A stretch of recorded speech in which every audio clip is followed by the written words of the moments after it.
శుక్లాంబరధరం విష్ణుం శశివర్ణం చతుర్భుజం ప్రసన్నవదనం ధ్యాయేత్ సర్వవిఘ్నోపశాంతయే. త్వయా ప్రయత్నేన పురా హి దత్తం యదస్య పంచాననమీశ చిహ్నం తస్మాత్ క్షమస్వాద్యమనుగ్రహార్హం కురు ప్రసాదం విధయేహ్యముష్మై.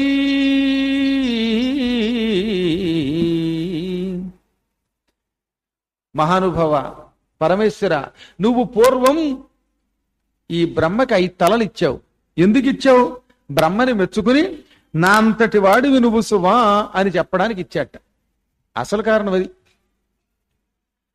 బ్రహ్మగారు ఒకప్పుడు శివుడి కోసం తపస్సు చేశాడు. తపస్సు చేస్తే ఆ తపస్సుకు మెచ్చుకుని నువ్వు సృష్టికర్త అవుతావు అని బ్రహ్మగారికి రుద్రుడు వరం ఇచ్చాడు. వరమిచ్చి నిన్ను నా అంతటి వాడిని చేస్తున్నాను, నా కోసం తపస్సు చేసినవాడు నా అంతవాడు అవుతాడు, అందుకే నీకు వరం ఇస్తున్నానని అచ్చం ఈ శివుడికి ఎలా 5 తలలు ఉంటాయో 5 తలలు ఇచ్చాట. శివుడికి కూడా చుట్టూతా 4 తలలు, పైకో తల ఉంటుంది చూడండి. అందుకే మహన్యాసంలో ఖం వ్యాప్తి తేజోమయం, ఖం అంటే ఆకాశం, ఆకాశమంతా వ్యాపించి ఉండే తేజోమయమైన శిరస్సు అని పొగుడుతున్నాం. అందులో శాంతం పంచమీశ్వరస్య వదనం ఖం వ్యాప్తి తేజోమయం. అప్పుడప్పుడు మహన్యాసం వింటూ ఉంటారుగా మీరు.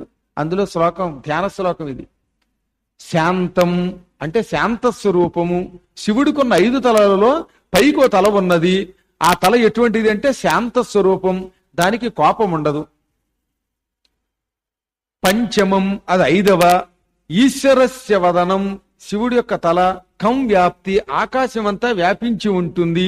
తేజోమయం కాంతి స్వరూపం అది. ఈ ట్యూబ్లైట్ కాంతి కాస్తే కానీ ఆకాశమంతా వ్యాపించి ఉండే అద్భుతమైన స్వరూపం ఆ శివుడి యొక్క 5వ తల. అటువంటి దివ్యమైన ఆ శిరస్సు శివుడి దగ్గర మాత్రమే ఉండేది. అలాగే బ్రహ్మకు కూడా అయిన 5వ తలకై పైకి చుట్టూతా 4 తలలు ఇచ్చాట.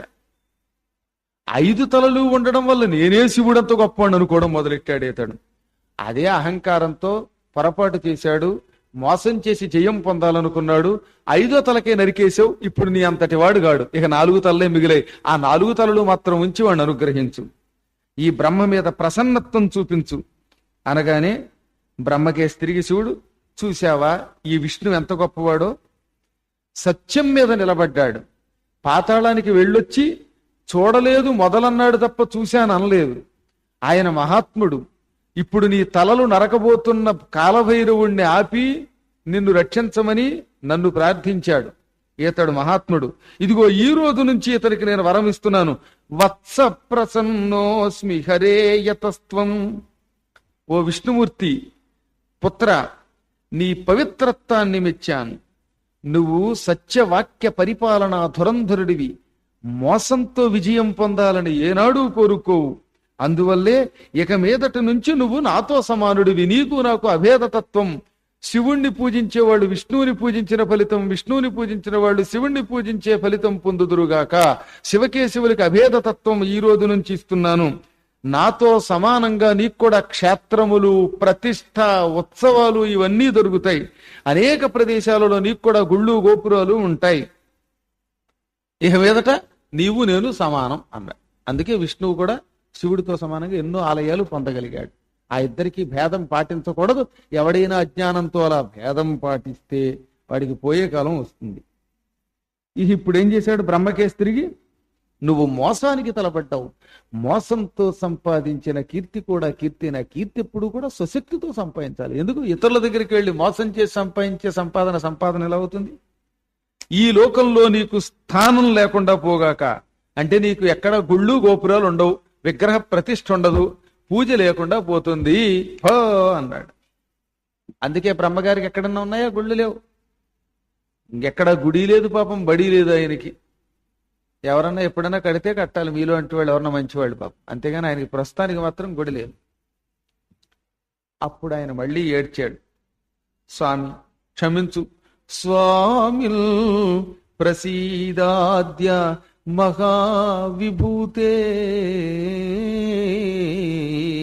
మన్యే వరం వరదమే శిరస ప్రమోక్షం నమస్తుభ్యం భగవతే బంధవే విశ్వయోనయే. సహిష్ణవే సర్వదోషాణం శంభవే శైలధల్వనే. స్వామి, మహామహిమ కలిగిన పరమేశ్వరుడివి నువ్వు, కరుణాస్వరూపుడివి, వెంటనే నన్ను కరుణించు. వరాలిచ్చేవాడివి నువ్వు, నాకు వరం ఇయ్యి.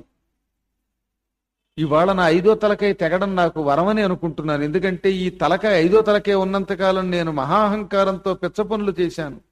నేనే గొప్పవాడిని అనుకున్నాను, సృష్టికర్తను అనుకున్నాను, విర్రవీగాను, ఏదో రకంగా విజయం పొందాలనుకున్నాను. విజయం పొందడానికి పాకిస్తాన్ వాళ్ళు, ఆఫ్ఘనిస్తాన్ వాళ్ళు ఎంత కుట్రలు చేశారో అన్ని కుట్రలు చేశాను నేను కూడా, కాల ప్రభావం వల్ల. కానీ నువ్వు మహాత్ముడివి, జగద్బంధువువి, కరుణాస్వరూపుడివి, మేరు పర్వతం ధనుస్సుగా పెట్టుకున్నవాడివి, మంగళస్వరూపుడివి. ప్రసన్నుడవై నన్ను అనుగ్రహించు. గుళ్ళు గోపురాలు లేక, ప్రజలలో పూజార్హత లేక, సృష్టికర్త దిక్కుమాలిన బతుకు బతకవలసిందేనా? నాకు మరేదైనా వరం ఇమ్మన్నాడు. నీకు నమస్కారం అన్నాడు. నువ్వు సహిష్ణువి, సహనగుణం కలిగిన వాడివి అనగానే శివుడు అంటేనే జాలిపడిపోయాడు. అయ్యయ్యో, నువ్వు 5వ తలకాయతో అబద్ధం ఆడడం వల్ల 5వ తలకాయ నరికేశాను. కానీ మిగతా తలలతో ఇక మీదట మళ్ళీ నీకు గౌరవం వస్తుంది. గుడులు గోపురములు నీకు ఉండవు, పూజలు ఉండవని నిన్ను శపించాను. కానీ అరుదుగా 1-2 గుళ్ళు మాత్రం భూమి మీద ఉండేటట్టు అనుగ్రహిస్తున్నాను అన్నాడు. అందుకే ఇప్పుడు గుంటూరు దగ్గర చేపురోలను ఉంది, అక్కడ మాత్రం బ్రహ్మగారికి గుడి ఉంటుంది. మీకు ఆశ్చర్యం చెప్పమంటారా? ఆ గుళ్ళు అర్చకత్వానికి వెళ్ళిన వాడికి ఒక్కరోజు పని చేసినా చాలు, ₹1,00,000 తక్కువ కాకుండా ఆ ఏడాదిలో ఆదాయం వచ్చేస్తుంది ఏమిటో. కానీ అక్కడ అర్చకత్వం అంత తేలిక కూడా కాదు.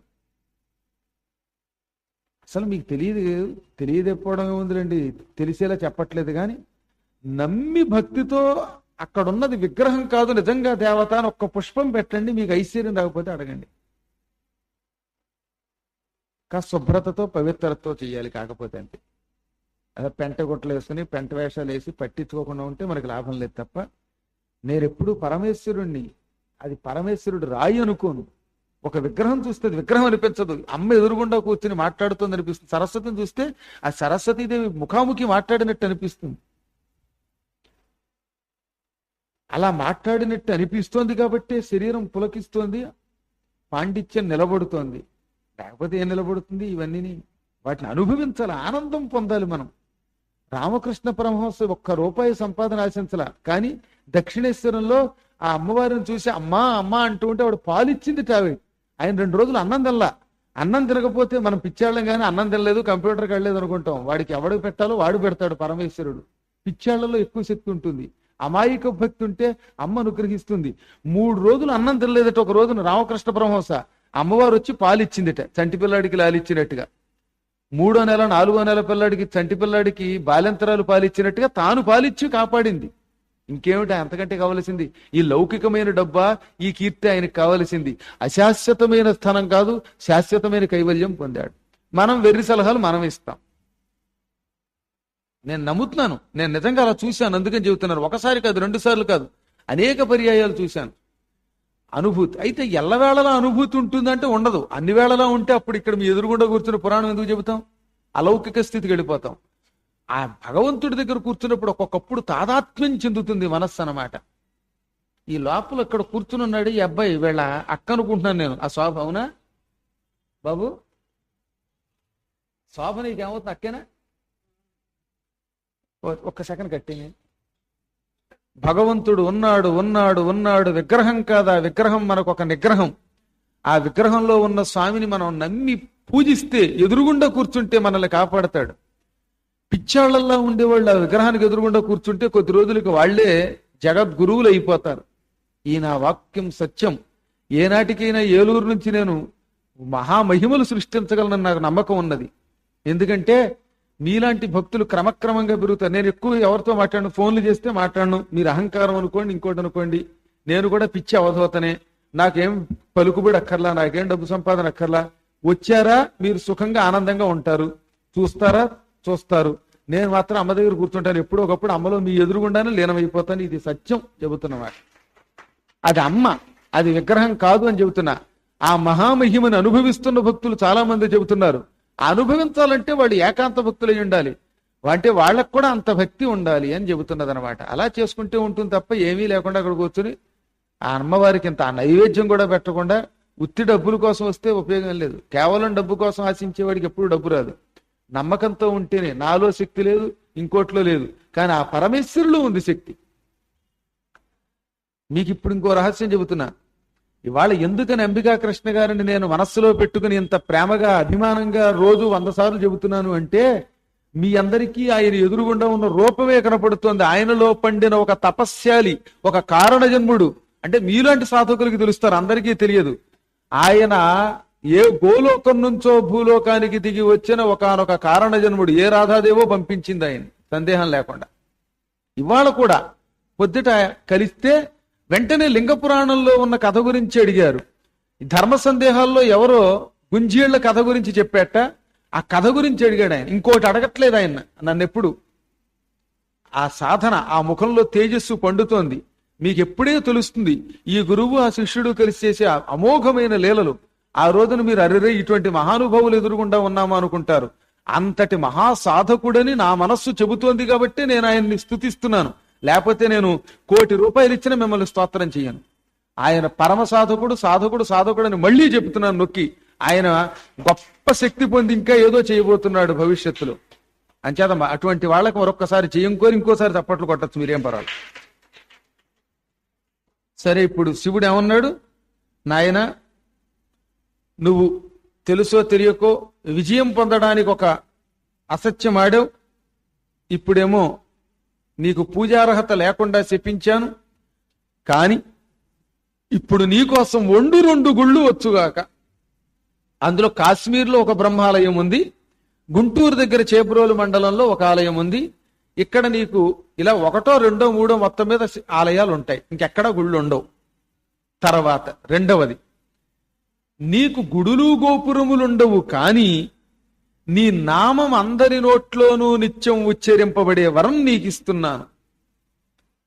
ఎవరైనా అనుక్షణం బ్రహ్మ బ్రహ్మ అనుకోకపోతే కుదరదు. వాడికి ఆనందం వచ్చింది, బ్రహ్మానందం అంటారు, శివానందం, విష్ణుఆనందం అంటాం.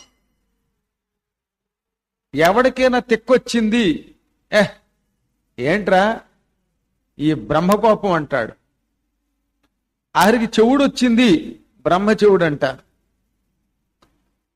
బ్రహ్మాండంగా ఉంది పదార్థం అంటాడు. రుచిగా ఉందనుకోండి, ఏ బూరిలో గారిలో కాసేపట్లో వాళ్ళు మనవాడు మళ్ళీ పులిహార పెడతాడు. నాకు నిన్న పులిహార మర్చిపోయావు కవర్లోను.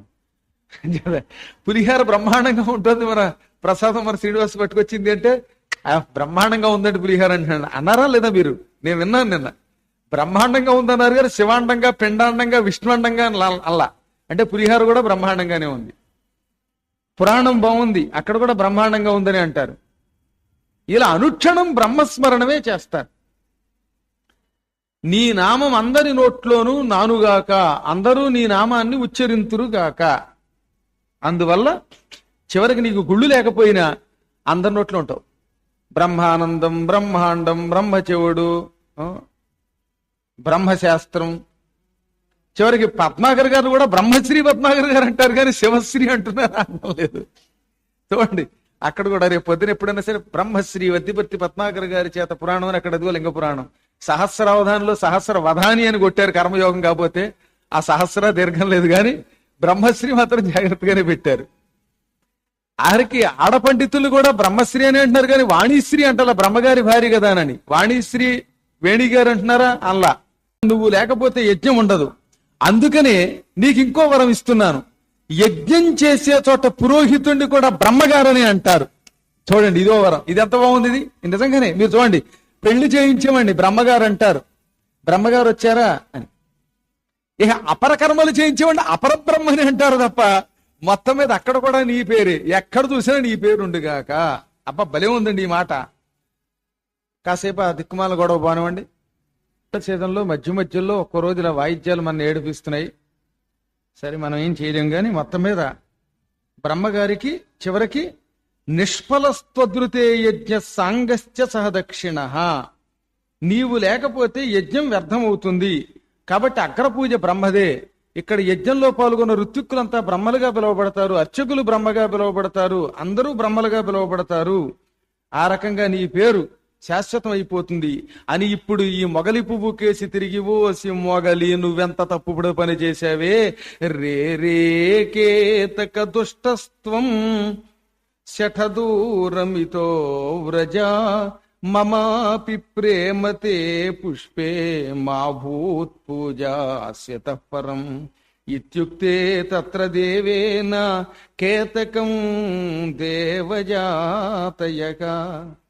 ఓసి దొంగ పువ్వ, మొగలి పువ్వ, బ్రహ్మగారేదో అసత్యం ఆడమన్నాడు అనుకో, నువ్వు మాత్రం అసత్యం ఆడాలా?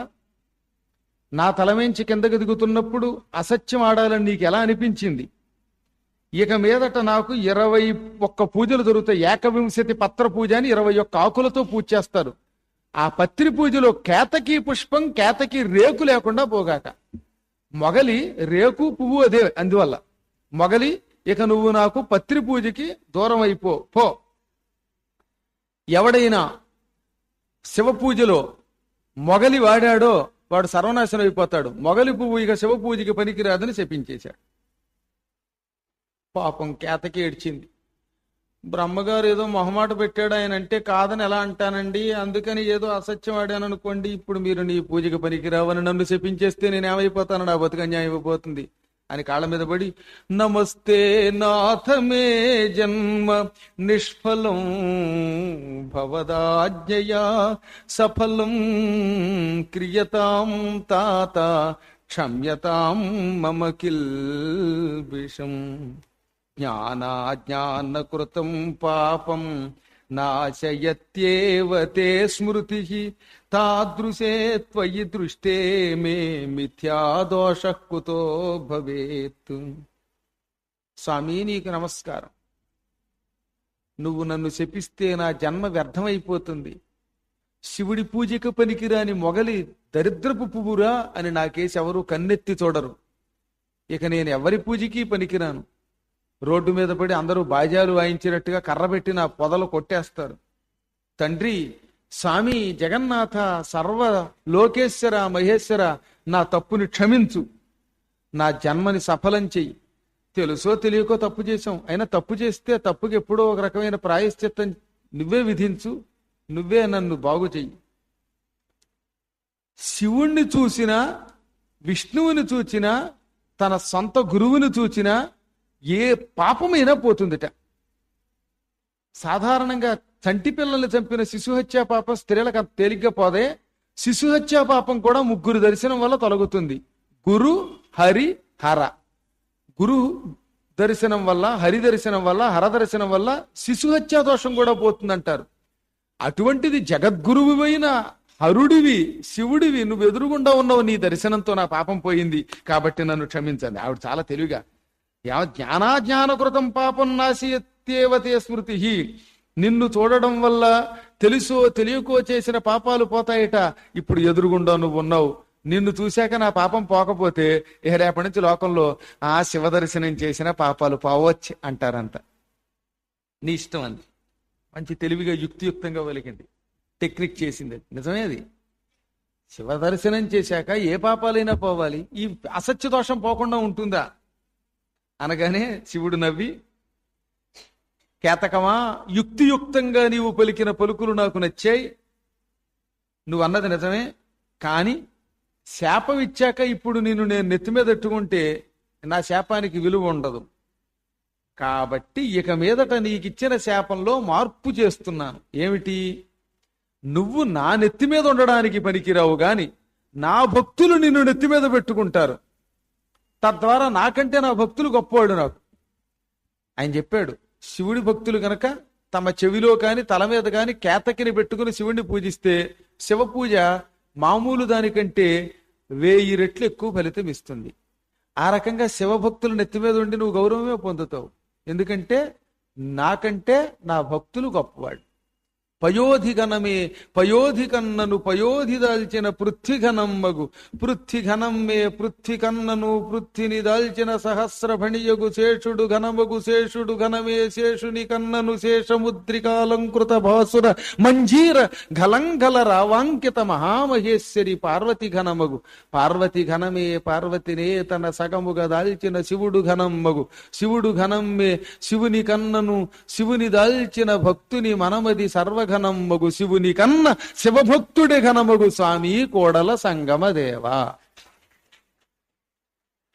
ఇది బసవేశ్వరుడు రాసిన బసవేశ్వర పురాణ పదం. ఎంత గొప్ప పదం అంటే ఇది. ఈ సముద్రం చాలా గొప్పది, విశాలంగా ఉంది. 3 వంతులుంటే సముద్రం 1 వంతే భూమి ఉన్నది. 3 వంతుల సముద్రం చాలా గొప్పది. కానీ సముద్రం కంటే 3 వంతులున్న నీటిలో 1 వంతున్నప్పటికీ మనలాంటి ప్రాణులకు నివాస స్థానమై మనల్ని పోషిస్తోంది భూమి. భూమి లేకపోతే ఇళ్ళు లేవు, భూమి లేకపోతే భోజనం లేదు, భూమి లేకపోతే ఏమీ లేదు. అసలు ఈ సృష్టి లేదు, ఈ పురాణాలు లేవు, వినడాలుండవు, గుళ్ళు లేవు, గోపురాలు లేవు, సాధనలు లేవు. కాబట్టి భూమి సముద్రం కంటే గొప్పది.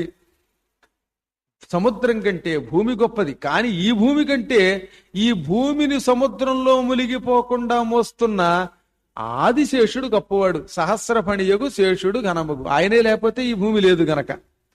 భూమి ఉండాలంటే శేషుడు ఉండాలి. శేషుడు 1000 పడగల మీద మోస్తున్నాడు గనక. ఆఖరికి శివుడు ఏమంటున్నాడు ఇప్పుడు మళ్ళీ? సముద్రం కంటే భూమి గొప్ప, భూమి కంటే భూమిని మోసే శేషుడు గొప్ప, శేషుడి కంటే ఎవరు గొప్ప? శేషుడు కూడా గొప్పవాడు కదట. ఈ శేషుడంతటి వాడిని తన కాలికిలా చుట్టుకుని గజ్జెలుగా మార్చుకుని గల్లు గల్లుమని కాలి అందెలు రవళిస్తూ ఉండగా పరమేశ్వరుడితో తాండవ నృత్యం చేసే పార్వతి గొప్పదట. ఆదిశేషుణ్ణి పార్వతీదేవి తన కాలికిలా చుట్టుకుంటుంది. ఒక పట్టా పెట్టుకున్నట్టుగా, మనం బంగారపు పట్టాలో వెండి పట్టాలో పెట్టుకున్నట్టుగా. ఆవిడ అలా ఆదిశేషుడిని చుట్టుకోకపోతే ఆదిశేషుడు ఎప్పుడో భూమిలో కలిసిపోయేవట్ట, నశించిపోయేవట్ట. పార్వతీదేవి తన కాలికి అప్పుడప్పుడు ఆయన్ని చుట్టుకోబట్టే ఆయనకి కొత్త శక్తి వస్తోంది. పార్వతికి మరో పేరేమిటి? ఆది శక్తి. ఆ శక్తి ఆవిడ తన కాలికి చుట్టుకుని ఆదిశేషుడికి ఇస్తోంది. ఆదిశేషుడికి ఆ అమ్మవారి శక్తి లేకపోతే భూమిని మొయ్యలేక తలకాయలు చితికిపోయి పాడైపోతాడు. విష్ణువుని కూడా మొయ్యలేడు పరుపు కింద ఉండి. కాబట్టి విష్ణువుని మోస్తున్నాడన్నా, 1000 పడగల మీద భూమిని మోస్తున్నాడన్నా ఆయనకి శక్తి కావాలి. ఇప్పుడు ఆ శక్తి ఎవరి వల్ల వస్తోంది? పార్వతి వల్ల. పార్వతి ఎలా ఇస్తోంది శక్తి? తన కాలికి చుట్టుకుని నృత్యం చేస్తున్నప్పుడల్లా ఈవిడిలో ఉన్న చైతన్య శక్తి అతనిలోకి ప్రవహిస్తోంది. కాబట్టి శేషుడు గొప్పవాడు కాదు, భూమిని మోస్తున్న శేషుడి కంటే ఆ శేషుణ్ణి తన కాలికి గజ్జెల కింద చుట్టుకొని గల్లు గల్లుమని నృత్యం చేస్తూ శబ్దంతో ఆనంద పరవశురాలైపోతున్న పార్వతి గొప్పది. మళ్ళీ పార్వతీ గొప్ప కాదట. సముద్రం కంటే భూమి గొప్పది, భూమి కంటే శేషుడు గొప్పవాడు, శేషుడి కంటే పార్వతి గొప్పది, పార్వతి కంటే ఎవరు గొప్పవారు? ఇంత పార్వతిని తన శరీరంలో అర్ధభాగంలో నిలబెట్టుకుని అర్ధనారీశ్వర ఖ్యాతి వహించి ఈ సృష్టి అంతా తిరుగుతున్న ఆ అర్ధనారీశ్వరుడు శివుడు గొప్పవాడు. శివుడు అంతటి వాడు పార్వతిని తన సగభాగంలో పెట్టుకోపోతే ఈ పార్వతి శక్తి లోకాన్ని ఆవరించేస్తుంది. అప్పుడు ఈ శక్తిని మనం తట్టుకోలేం. అందుకని శివుడు ఆమెను అదుపులో పెట్టేట తన పక్కన పెట్టుకుని. కాబట్టి శివుడు పార్వతిని అర్ధనారీశ్వరుడిగా ధరించి ఉండకపోతే ఆమె శక్తిని మనం భరించలేం గనక పార్వతిని తన శరీరంలో సగభాగంలో నిలబెట్టుకున్న శివుడు గొప్పవాడు. చివరికి వచ్చరికి శివుడు గొప్పవాడు అంటే ఆయనే కాదు, పార్వతి కంటే శివుడు గొప్ప. కానీ శివుడి కంటే ఎవరు? శివుడు ఎక్కడున్నాడు? ఎక్కడా లేడు, భక్తుల హృదయంలో ఉన్నాడు. భక్తులు తమ గుండెని గుడిగా మార్చి గుండెలో బంధించారు శివుడిని. అంతటి శివుడిని ఇక్కడ ఖైదు చేశారట. శివుడి కంటే శివుడిని హృదయంలో పెట్టుకున్న శివభక్తుడు గొప్పవాడు. శివుని కన్నా శివభక్తుడే కనమగు. కాబట్టి ఇప్పుడు చిట్ట చివరికి వచ్చేసరికి ఎవరు గొప్పవాళ్ళు? శివభక్తులు. ఆ శివభక్తులు నెత్తి మీద పెట్టుకోవడం వల్ల కేతకీ పుష్పకం యొక్క విలువ పెరిగిపోయింది, మొగలి పువ్వు యొక్క రేటు పెరిగింది అన్నమాట, వెయిట్ పెరిగింది. చూసావా? భక్తులు తల మీద పెట్టుకుని నన్ను పూజించేలా వరమిస్తున్నాను, తద్వారా నీకు కీర్తి పెంచుతున్నాను మొగలి. ఇంకొకటి, నాకు అభిషేకాలు జరిగే చోట బయట పందిరేసేటప్పుడు ఆ పందిరి పైన నిన్ను పెట్టి కింద శివలింగం పెట్టి పూజ చేస్తే అక్కడ ఇంకా శక్తి పెరుగుతుంది, నేను ఆనందిస్తా. అందుకే చూడండి, ఈ శివరాత్రుల్లో బయట పందిరి వేసి లింగానికి అభిషేకం చేసేటప్పుడు ఆ పందిరి మీద పెట్టేవారు మొగలి పువ్వుల్ని. పెడితే ఆ పందిరి కింద ఉన్న శివలింగానికి అభిషేకం చేస్తే 1000 రెట్లు ఫలితం ఎక్కువ వస్తుంది. నాకు గొడుగు రూపంలో పైన ఉంటావు పందిరి మీద, ఛత్ర రూపంలో అని చెప్పాడు. ఏమన్నాడు? 90 వితాన వ్యాజేన మమోపరి భవిష్యసి, నా పైన ఈ వంకతో ఒక గొడుగు రూపంలో పైన ఉంటావు సుమి, ఈ రకంగా నీకు మొత్తం మీద విలువ పెంచానన్నాడు. తన పూజకి పనికిరాదు గాని తన భక్తులు నెత్తి మీద పెట్టుకోవడం వల్ల వాళ్ళకి శక్తి వస్తుంది.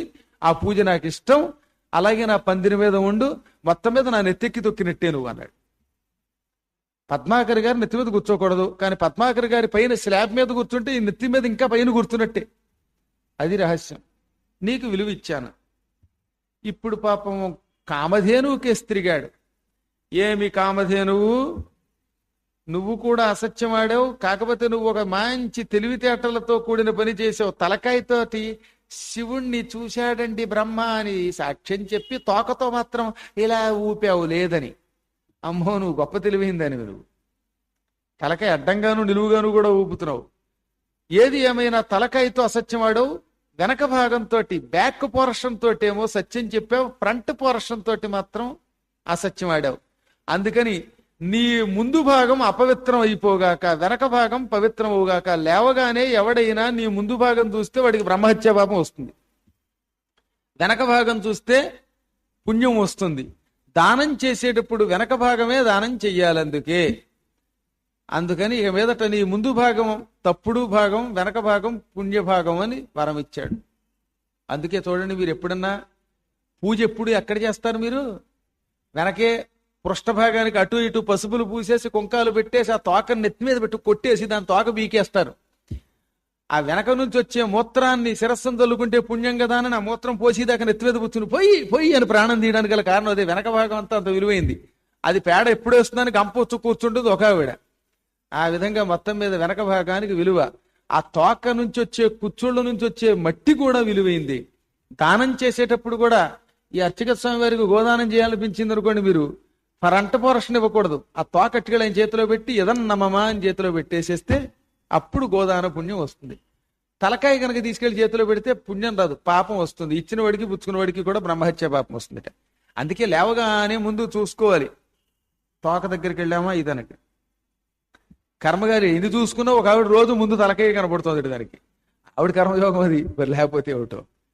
అందుకే లేవగానే ఈ బాధ అంతా పడ్డం ఎందుకు, హాయిగా చేతులు చూసుకున్న తర్వాత వెళ్ళి చూస్తే అప్పుడు ఏ గొడవ లేదు. మన చేతులు చాలా గొప్పవి కనుక.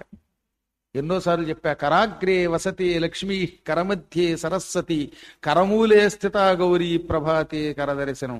ఈ చేతి చివరి భాగంలో లక్ష్మి, మధ్యలో సరస్వతి, చివరి భాగంలో గౌరీ ఉన్నది గనక త్రిమాతృస్వరూపమైన ఈ 2 చేతులు ఇలా పెట్టుకుని చూస్తే చాలు, ఇక మనకి సమస్త దేవతానుగ్రహం కలిగినట్టే. ఇప్పుడు ఆయన తిరిగి బ్రహ్మ విష్ణువుల్ని కూర్చోండి అని కూర్చోబెట్టుకున్నాడు కుడి ఎడమల వైపు. మేం కూర్చోవండి నిలబడతా ఉన్నారు. అబ్బెబ్బెబ్బే కూర్చోండి అని కూర్చోబెట్టాక వాళ్ళు కూడా శివుణ్ణి ఒక ఉన్నతాసనం మీద కూర్చోబెట్టి పుష్పాలతో పూజించారు. హారాలు, నూపురాలు అంటే కాళ్ళ గజ్జలు అన్నమాట, కేయూరములు, ఈ భుజాల దగ్గర పెట్టుకునే వాటిని భుజకీర్తులు అంటారే. వాటిని సంస్కృతంలో కేయూరమని, భుజకీర్తి కూడా సంస్కృత పదమే. వంకీలు అనే పదం తెలుగు పదం అన్నమాట. ఇదిగో ఇవి పెట్టారు, కిరీటం పెట్టారు, మణికొండలాలు ఇచ్చారు, యజ్ఞోపవేతం, అది కూడా నాగయజ్ఞోపవేతం. మామూలు యజ్ఞోపవేతాలు తెగిపోతూ ఉంటాయి, నాగయజ్ఞోపవేతం తెగదు. నాగేశ్వరుడు ఎక్కడ తెగుతాడు, ఆయన తెగడం.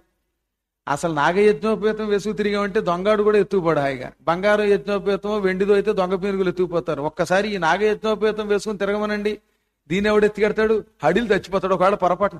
అసలు నన్ను అడిగితే ఈ రైల్లో ఈ చెన్నై ఎక్స్ప్రెస్ లో దోపిడీలు అరికట్టాలంటే హాయిగా అందరూ యజ్ఞోపేతాలుగా పాములు వేసుకుని నడువుకు వడ్డాణాలుగా పాములు పెట్టుకు తిరగండి 4 రోజుల పాటు. మెడలో నెక్కలెస్లుగా కూడా శివుడిలాగా పాములు ఎట్టుకు తిరిగితే మళ్ళీ జీవితంలో దొంగ పీరుకు ఒక్కడు రాడు. కాకపోతే మీరు బతికి ఉండాలి ఆ పాము వల్ల. అది శివుడు కాబట్టి అవి ధరించి బతుకుతున్నాడు, అంతే తేడా. కాబట్టి ఆ నాగయజ్ఞోపేతం వేశారు, ఉత్తరీయం వేశారు, పట్టు వస్త్రాలు పెట్టారు స్వామివారికి, పుష్పమాలలు వేశారు, ఉంగరాలు పెట్టారు, పువ్వులు వేశారు, తాంబూలం, కర్పూరం, గంధం, అదిగో మన అంబికా దర్బారు ఒత్తులు వెలిగించారు, ధూపదీప నైవేద్యాలు ఇచ్చారు, తెల్లని గొడుగు పెట్టారు. ఎప్పుడు భగవంతుడికి శ్వేతఛత్రం అంటే తెల్ల గొడుగే పట్టాలి. వింజామరలు వీశారు, ధ్వజం నిలబెట్టారు, ఓ జెండా పెట్టాలన్నమాట. నందీశ్వరుడు బొమ్మ ఉన్నటువంటి జెండని రెపరెపలాడిస్తూ అక్కడ పెట్టాలి. ఆ తర్వాత దివ్య వస్తువులతో పూజించారు. ఈ ఇద్దరు పశుపతిని ఇన్నింటితో పూజించారట. చూడండి, మళ్ళీ ఆ శ్లోకాలు చదువుతాను, ఎంత గొప్ప శ్లోకాలు. పౌరుషం ప్రాకృతం వస్తు జ్ఞేయం దీర్ఘాల్పకాలికం హార నూపుర కేయూర కిరీట మణికుండలై యజ్ఞసూత్రోత్తరీయస్రక్షౌమ మాల్యాంగులీయకై పుష్పతాంబూల కర్పూర చందన అగురు లేపనై ధూపదీప శతఛత్రవ్యజన ధ్వజ చామరై అన్యై దివ్యోపకారైశ్చ వాంగ్మనోతీత వైభవై. ఇవన్నిటితో వాళ్ళు పూజ చేశారు. పశుపతికి అన్నీ సమర్పించారు. ఇప్పుడు శివుడు సంతోషపడ్డాడు. సంతోషపడి ఈ వస్తువులన్నీ తీసి ఎదురుగుండా ఉన్న వాళ్ళందరికీ బ్రాహ్మణోత్తముల్ని పిలిచాడు, ఋషుల్ని. కుండలాలు తీసుకెళ్లి ఒక ఆయనకి ఇచ్చాడు. కిరీటం ఆ టైంకి నేను లేనుగాని ఉండుంటే నాకు ఇచ్చేవాడు. సరే, అక్కడ ఉన్నవాడు కూడా కిరీటం పట్టుకుపోయాడు. ఒక్కొక్కడు వాళ్ళ అదృష్టం. శివుడి దగ్గర చిన్న వస్తువా పెద్ద వస్తువా అనుకోకండి. కిరీటం బోల్డ్ బంగారం ఉంటుంది, కుండలాలంటే చిన్నగా ఉంటాయని ఏడవకూడదు. ఆయన చేత్తోటి పువ్వు ఇచ్చిన అదృష్టమే. అన్ని వస్తువులు అందరికీ చెప్పాడు. సభ్యానాం ప్రదదౌ, సభ్యులకు ఇచ్చాడు. ఈ సభ్యులంటే యజ్ఞం చెయ్యడానికి పనికి వచ్చే మహర్షులు మాత్రమే నిజమైన సభ్యులు. పూర్వం సదస్యం అని అనేవారు. సదస్య అన్నాడు చూడాలి అని ఒక పద్యం కూడా ఉండేది. సదస్య సంభావన నాడు చూడవలే పాపనసాముల వేడుకల్ అని పూర్వం ఒక పద్యం ఉండేది అనమాట. ఆఖరణ పెళ్లిళ్ళు అయ్యాక సదస్య సంభావన ఇచ్చేవారు. ఆ సంభావన వాడు కొడుకు చచ్చిపోయేవారు ఈ పురోహితులంతాను. నేనంటే నేను. ఇప్పుడు కాస్త కొట్టుకోవడాలు తగ్గే కానీ పూర్వం వాడికి పావలా నాకు పావలా అని 4 వేదాలు చదివాను, నాకేమో 4 పావలాలు, వాడికి పావలా. మా చిన్నప్పుడు 10 పైసలు 5 పైసలు కూడా విలువగా ఉండేవి. ఇప్పుడు పావలాయా. ఇంకా దొంగ పీనుగులు కొంతమంది 10 రూపాయలు పట్టుకొచ్చి వేస్తున్నారు గుళ్ళల్లోనూ. అక్కడ వాడు ఎవడన్నా ఎప్పుడు 10 రూపాయలు ఇచ్చిన వాడు కనబడాలి. ఒకసారి చెబుతాను. కిక్కురు అనకుండా టీ అంటే టీ అని ఏమనకుండా మంగళాశీర్వచనిచ్చి పంపించేస్తాను. అది అంతకంటే ఏం చెబుతాం, వాళ్ళు నేనేమంటాను. కానీ 1/2 రూపాయి వేయటం ఏంటండి, మరీ తప్పు. కాకపోతే అసలు రూపాయికే విలువ లేదు. వేస్తే ఓ 2, 5 వెయ్యాలి, ఇంకా ఎక్కువ వేస్తే మంచిది. అలాగే 116 వేయడం మంచిది, సంతోషం. కాదు, పావలాలు 10 రూపాయలు పట్టుకొచ్చి వేసేయటం. ఈ రూపాయి ఇంట్లో పిల్లలకి ఇస్తే ఐస్ క్రీమ్ కొనుక్కోమని చీ అంటున్నారట పిల్లల్ని. నేను చూస్తాను, పిల్లలు స్కూల్కి పంపేటప్పుడు ఎవడన్నా రూపాయి ఇస్తే పిల్లలు ఆ తల్లిదండ్రులు ఏమంటున్నారు, రూపాయా, బుద్ధి ఉందా లేదా అని వాళ్ళ అమ్మని ఎత్తి మీద వేసి కొట్టింది ఒక పిల్ల.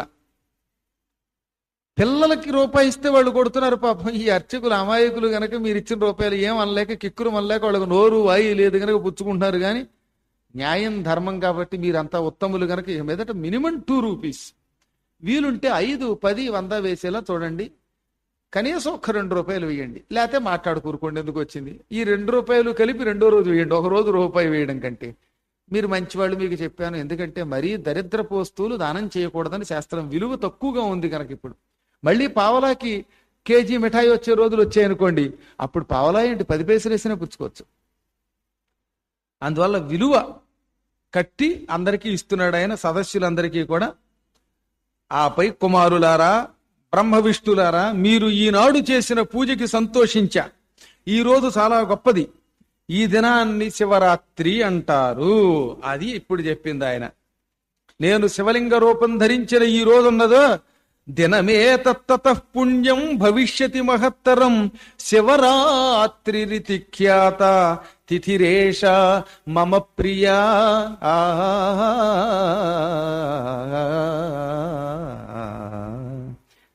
ఈ దినం శివరాత్రి.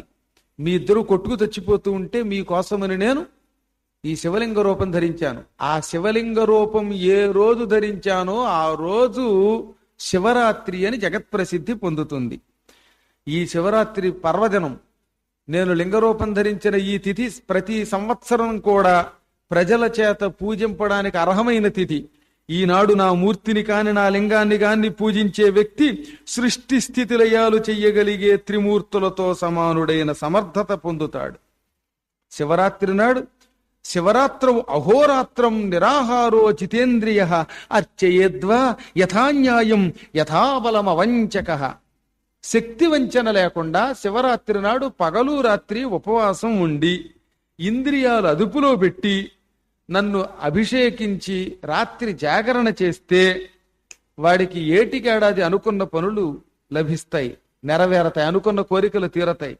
శివరాత్రి నాడు ఒక్కరోజు నన్ను అర్చిస్తే 1 సంవత్సర కాలం విడిచిపెట్టకుండా నన్ను పూజించిన ఫలితం వస్తున్నాడు.